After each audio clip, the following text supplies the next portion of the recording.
இன்றைக்கி நாங்கள் எங்கே கிளம்பிட்டோம்னா என் தம்பியோட ட்ரீமை ஃபுல்ஃபில் பண்ணுறதுக்கு தான். இவனுக்கு ரொம்ப நாளாகவே ஒரு ஆசை இருந்தது. எடுத்தால் அவன் ஐஃபோன் தான் எடுப்பேன்ட்டு ரொம்ப நாளாகவே யோசிச்சு வச்சுருந்தான். அதுக்காகவே நிறைய சேவிங்ஸ்லாம் பண்ணி வச்சுருந்தான். சரி பொறுமையாக இருக்கட்டும், ரிசல்ட் வந்த அப்புறம் பொறுமையாக எடுத்துக்கலாம், காலேஜ்லாம் ஜாயின் பண்ண அப்புறம் எடுத்துக்கலாம் தான் இருந்தோம். ஒரு வழியாக ரிசல்ட் வந்து காலேஜ்லாம் ஜாயின் பண்ணியாச்சு.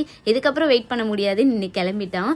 இன்றைக்கி நாங்கள் தேடி போனது ஆக்சுவலாக ஆரஞ்சு எடுக்கலான்னு இருந்தோம். பட் ஆரஞ்சு என்கிட்ட இருக்கிறதால அவன் ஒயிட் தான் வேணும்னு கேட்டான்.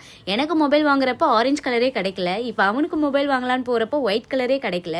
ஒரு 2-3 கடை கேட்டு எங்கேயுமே கிடைக்காம கடைசியில் எங்களுக்கு ரிலையன்ஸில் தான் கிடச்சிது.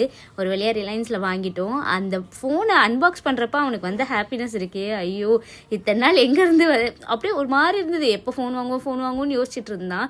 இன்றைக்கி அவனை பார்க்குறப்ப எங்களுக்கு ரொம்ப ஹாப்பியாக இருந்தது. அவ்வளோ சந்தோஷம் அந்த மொபைல் அவன் அன்பாக்ஸ் பண்ணுறப்ப.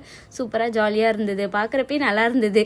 எனக்கு வாங்கினப்பெல்லாம் இந்த மாதிரி யாருமே வீடியோ எடுக்க இல்லையன்ற மாதிரி இருந்தது. சூப்பராக இன்றைக்கி ஃபோன்லாம் வாங்கிட்டு வீட்டுக்கு ரிட்டர்ன் வரப்போ அவனை கையிலே பிடிக்க முடியல. எப்போ வீட்டுக்கு போவோம், எப்போ ஃபோன் நோண்டுவான் தான் இருந்தது.